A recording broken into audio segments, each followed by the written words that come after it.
एक तलाकशुदा लड़की 1 साल बाद दरोगा बन जाती है और जब दरोगा बनती है तो वह होटल में कुछ काम के सिलसिले में जाती है, तो वहाँ पर देखती है। आगे का नज़ारा जानने के लिए दोस्तों प्लीज़ अगर आप महादेव जी को मानते हैं तो चैनल को लाइक और सब्सक्राइब जरूर कर देना और वीडियो को अंत तक देखना। चलिए हम बताते हैं दोस्तों। एक महिला दरोगा होती है, वह अपने ड्राइवर के साथ किसी केस के सिलसिले में कहीं जा रही होती है गाड़ी में से, तो वो अपने ड्राइवर से कहती है कहीं होटल में आगे रोक लेना और क्योंकि आगे हमें खाना खाना है। ड्राइवर कहता है कि ठीक है मैं गाड़ी रोक लूँगा। जब होटल आएगा तो कुछ देर बाद चलने के बाद वह एक होटल आता है। ड्राइवर वहाँ पर गाड़ी रोक लेता है, साइड में लगा देता है। यह दोनों गाड़ी में से उतरते हैं और उस होटल में पहुँच जाते हैं। वहाँ होटल होता है, हम दोनों के लिए खाना लगा दो। उसके बाद यह दोनों मैक्सिन की तरह खाना हाथ धोने के बाद खाना खाते हैं। जैसे ही वहाँ बैठते हुए एक व्यक्ति बर्तन मांज रहा था, मैडम उस व्यक्ति की तरफ तो देखती है तो बड़ी हैरान हो जाती है।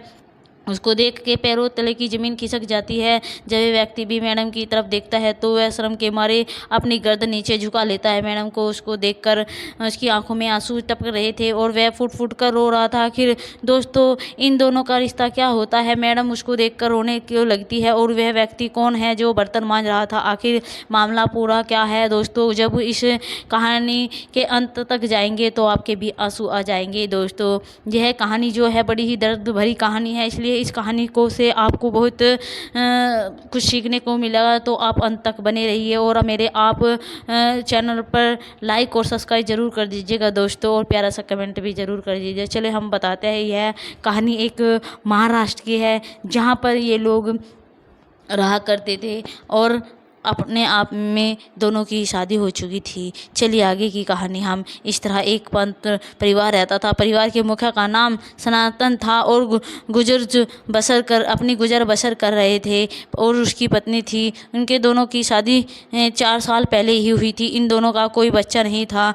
कभी जो है पढ़ाई लिखाई पहले से ही शौकीन, वह पढ़ी लिखी थी। माँ बाप ने कम उम्र में सनातन से उसकी शादी कर दी थी, इसलिए वह पढ़ नहीं पाई थी। अब सनातन के कारोबार की बात करें तो वह पास ही की कंपनी में काम किया करती थी। उसका पर 80,000 सैलरी मिला करती थी। एक दिन काव्य ने अपने पति से कहा कि मैं पढ़ना चाहती हूँ और पढ़ लिख कर कुछ बनना चाहती हूँ, अपना कुछ अधिकार बनाना चाहती हूँ। यह मेरी कहीं जॉब, हमारी स्थिति काफ़ी अच्छी हो जाएगी क्योंकि इन दोनों के पारिवारिक जो स्थिति है बेहद ही बेकार थी। सिर्फ 80,000 सनातन कमाया था और उसी से अपनी गुजर बसर किया करते थे। और काव्य की यह बात सनातन सुनता तो कि वह पढ़ना चाहती है तो वह कोई बात नहीं, मुझे जो 80,000 सैलरी मिलती है उसी में आपकी अच्छी से देखभाल हो जाएगी और मैं आपको पढ़ाऊंगा। आपका जितना मन है और आप उतना पढ़िएगा और ताकि आपका भी अधिकार बन जाए। घर में पैसा आएगा, भी कमाओगे, मैं कमाऊंगी, परिवार की स्थिति अच्छी हो जाएगी। तो काव्य जो है उसको बात सुनकर खुश हो जाती है। उसके बाद वह किसी एक कॉलेज में एडमिशन लेती है। एडमिशन लेने के बाद वो कोचिंग भी लगा लेती है और पढ़ाई लिखाई करने लगती है। मन में जो सनातन था वह भी जो कमाता था वह काव्य की पढ़ाई में लगा दिया करता था और उसको मन से पढ़ा रहा था और फॉर्म भी भरा रहा था। पुलिस का XI की दोनों 16 सालों में कुछ ही भर्ती निकलती है, इसलिए काव्य को पता कि भर्ती निकलती है। वह सनातन से कहती है कि मैं फॉर्म डालना चाहती हूँ। तो सनातन कहता है कि आप खुशी खुशी फॉर्म डाल दीजिए और इसमें अच्छे से पास हो जाइएगा। तो फॉर्म डाल देती है और वह दिन आ जाता है जब काव्य का एग्ज़ाम था। काव्य एग्ज़ाम देने के लिए जाती है तो एग्ज़ाम देने के बाद वह घर आ जाती है। कुछ दिनों के बाद उसका रिजल्ट भी आ जाता है तो पता लगता है कि काव्य फर्स्ट आई है। सनातन जो है यह सुनता है तो वह बहुत बड़ी से खुशी से उछल जाता है और काव्य का रिलेशन भी अच्छा हो जाता है। SI में एक दरोगा बन चुकी थी, पुलिस बन चुकी थी। सनातन की खुशी का कोई ठिकाना नहीं था। जो उसने अपना सपना देखा था उसका सपना पूरा हो चुका था, वह पूरा हो चुका था। काव्य को पढ़ा लिखा के एक अधिकार बनाना चाहता था, एक अधिकारी बनाना चाहता, एक पुलिस अधिकारी बन गई थी, एक SI बन गई थी। इसलिए इन दोनों को इसके घर में आसपास उसके एरिया में भी सब लोगों को पता लग चुका था कि काव्य जो है वो एक अधिकारी बन चुकी है। तो इसलिए सब लोग उसको बधाई देने के लिए आते हैं। तो उसके रिश्तेदार थे वो लोग भी सब काव्य को बधाई देने के लिए उसके घर पर आ जाते हैं। अब जो भी काव्य आ रहा था वो काव्य के पास से डायरेक्ट की बधाई भी आ रही थी। सनातन को यह देख बड़ा आश्चर्य हुआ कि यह सोच रहा था कि सब लोग काव्य के पास ही जा रहे थे, उसके पास कोई नहीं आ रहा था। हालांकि उसने अपनी पत्नी को पढ़ाया लिखाया, सब कुछ खर्च उठाया, उसने मेहनत मजदूरी की, उसके बाद उसे एक अधिकारी बनाया। उसको जो योगदान था वो उसे अपना योगदान बड़े बड़े अच्छे से निभाया था। आज आज कोई उसे याद नहीं कर रहा है, उसकी कोई इज्जत नहीं कर रहा है। जो व्यक्ति पूछ रहे हैं सब काव्य को ही पूछ रहे हैं, उस काव्य को बधाई दे रही है। देखकर जो है वह सनातन बड़ा हैरान और आश्चर्यचकित हो जाता है, उसे गुस्सा आ जाता है। वह सनातन के दिमाग में एक प्लान आ जाता है। वह सोचता है कि वह काव्य के साथ अब नहीं रहेगा, उसको तलाक दे देगा, क्योंकि अगर वह उसके साथ रहेगा तो उसकी कोई इज्जत नहीं रहेगी। सब लोग काव्य की इज्जत करेंगे, क्योंकि वह ऐसा ही पुलिस बन चुकी है और मेरी तो ज़िंदगी बिल्कुल बेकार हो चुकी है। यह सोचकर काव्य को तलाक देने का उसने सोचा है। कोर्ट में कागज़ पेश किया, दोनों को वहाँ पर कोर्ट में बुलवाया जाता है। दोनों ने पूछा जाता है कि आखिर मामला क्या है। तो काव्य जो है जज साहब को कहती है कि जज साहब ऐसी कोई बात नहीं है, ना ही हम दोनों में कोई भी झगड़ा हुआ है, नहीं कोई भी मारपीट हुई है, ना ही कोई गाली गलौज हुई है। लेकिन मुझे यह पता नहीं लग रहा है कि आखिर मेरा जो पति सनातन है वो मुझे तलाक क्यों देना चाहता है। तो सनातन जो भी है वो कहता है जज साहब इस औरत के साथ नहीं रह सकता, मैं जो हूँ अलग रहना चाहता हूँ, इसलिए मुझे तलाक चाहिए। वह बार बार इसी बात की गुहार लगा रहा था जैसा से कि मैं इस औरत के साथ में नहीं रहना चाहता, अब मेरा मन नहीं है इसके साथ में रहने से। और जज साहब फिर कहते हैं, काव्य पूछ रही थी कि आखिर क्यों क्यों वह बात यह है, क्या बात मुझे कम और अफसर बनाया, आज मेरे साथ नहीं रहना चाहते। आपने मुझे पढ़ाया लिखाया, जो सैलरी है वो अभी अच्छी खासी है, मैं एक पुलिस अधिकारी बन चुकी हूँ, हमारी ज़िंदगी बड़े अच्छे से कट जाएगी। मैं आपसे बहुत ज़्यादा प्यार करती हूँ। और जो जज साहब के सामने गिलगिला रही थी और कह रही थी कि जज साहब मुझे नहीं इन्हीं के साथ ही रहने दीजिए, तलाक मत होने दीजिए। लेकिन सनातन मानता नहीं है। वह कहता है कि मुझे तलाक देना है तो देना है, मुझे आपके साथ नहीं रहना है। तो दोस्तों आपने काफ़ी सारी ऐसी सच्चाई घटना और आधारित कहानियों को सुनी होगी जहाँ पर एक गरीब आदमी ने पत्नी का पढ़ाया लिखाया, उसकी पढ़ाई में खर्च किया और उसको एसडीएम बना दिया, कलेक्टर बना दिया, लेखपाल बना दिया, कोई सरकारी बड़ा अधिकारी बन गया। उसके बाद उसकी पत्नी उसको छोड़कर चली गई, उसको तलाक दे दिया। लेकिन यहाँ पर जो काव्य थी वह अपने पति से बहुत ही ज़्यादा प्यार करती थी, उसको छोड़ना भी नहीं चाहती थी। हालांकि वह एक बड़ी अधिकारी बन चुकी थी, दरोगा बन चुकी थी, लेकिन वह अपने गरीब पति से बहुत ज़्यादा प्यार करती थी, इसको छोड़ना नहीं चाहती थी और इसी के साथ ज़िंदगी गुजर बसर करना चाहती थी। लेकिन ऐसा नहीं हो पाया। सनातन ने साफ साफ इनकार कर दिया। जज साहब से कहा, साहब उसको तलाक देकर ही है मैं रहूँगा। अब जज साहब जो है उन दोनों में तलाक हो जाता है। तलाक होने के बाद जो काव्य थी वो रो रही होती है और यह सोच रही थी कि आखिर ऐसा क्या गलती हो गई मुझसे जिसकी वजह से इन्होंने मुझे तलाक दे दिया। अब यह सोचकर काव्य अपने नाम से धीरे धीरे समय गुजरने लगा। सनातन अपने घर में रह रहा होता, वह अकेला ही होता है, ना ही कोई उसका बच्चा होता है। वो अब उधर जा रहा था, वो डिप्रेशन में भी जा रहा था। उसके माँ बाप उसको समझाते हैं कि तू जो है डिप्रेशन में निकल ले, तू अपनी नौकरी पर ध्यान दे, अपनी नौकरी करने लगे। तो उसके माता पिता जब उसे समझाते हैं वो समझ जाता है कि अब कुछ नहीं हो सकता, उसको तलाक दे चुका है। काव्य ने सोच लिया था कि अब मैं ज़िंदगी भर कभी शादी नहीं करूँगी। जिस व्यक्ति से मैं इतना प्यार करती थी उसी ने मुझे जब धोखा दे दिया है, उसी ने मुझे तलाक दे दिया है, तो दूसरा आदमी मेरे साथ पता नहीं क्या करेगा। अब मैं अकेली रहूँगी और अपने माँ बाप के साथ ही रहूँगी और नौकरी करती रहूँगी।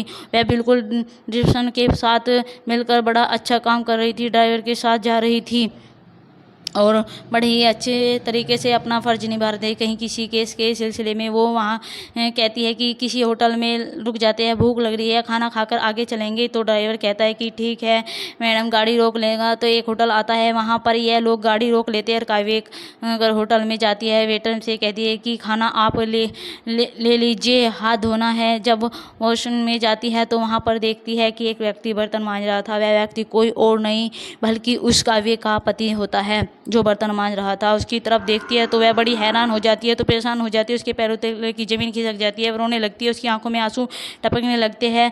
जब सनातन उसकी तरफ को देखता है तो वह शर्म के मारे सर झुका लेता है। काव्य जो है उसके पास जाकर बैठ जाती है और रो रही होती है, उसकी आंखों में आंसू आ रहे होते हैं और सनातन से पूछती कि ऐसी क्या बात है जो यहाँ पर बर्तन मांजने की नौबत आ गई आपको।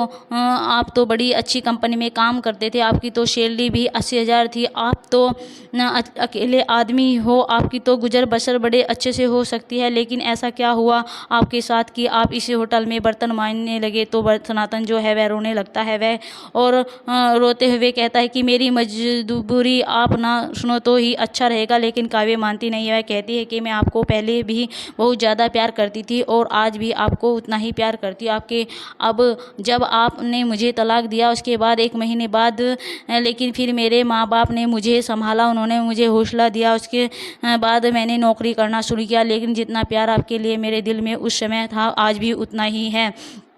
आपके साथ आखिर हुआ क्या, आप मुझे। तो सनातन जो है वह रोते हुए अपनी पूरी कहानी बताता है। वह कहता है कि जिस कंपनी में वह काम करता था उसी कंपनी में आग लग गई और पूरी कंपनी जल राख हो गई थी। उसके बाद जितने भी कर्मचारी थे सबकी छुट्टी वहाँ से हो चुकी थी। अब मैं किसी दूसरी कंपनी में काम देखने के लिए जा रहा था, लेकिन कहीं पर मेरे मन मुताबिक काम नहीं मिल रहा था और 4,000 या 5,000 ऐसे ही मिलता था। लेकिन फिर एक कंपनी में मुझे एक नौकरी मिली। नौकरी मिलने के बाद वहाँ पर मेरी सैलरी 80,000 थी। लेकिन कुछ दिनों तक मैंने वहाँ पर काम किया। उसके बाद उस कंपनी में मेरे चोट लग गई और मेरा हाथ टूट जाता है। वहाँ के जो कंपनी वाले मैनेजर थे उन्होंने मुझे वहाँ से निकाल दिया और रोता हुआ अपने घर आया। और जो मेरे पास पैसे थे उन्हीं पैसों से मैंने अपना इलाज कराया। जब पैसे मेरे ख़त्म हो गए तो अब बड़ी सारी कंपनी में काम मांगने के लिए गया, लेकिन किसी भी कंपनी ने मुझे काम नहीं दिया। अब एक दिन ऐसे ही मैं रोड पर रो रहा होता है तो मुझे होटल दिखता है। मैं इसी होटल के मालिक के पास जाता हूँ कि यहाँ पर अगर कोई जॉब खाली है तो मुझे दे दीजिए। वो मालिक कहता है कि यहाँ पर सिर्फ बर्तन मांजने की जॉब खाली है, अगर आपको करनी है तो बताइए।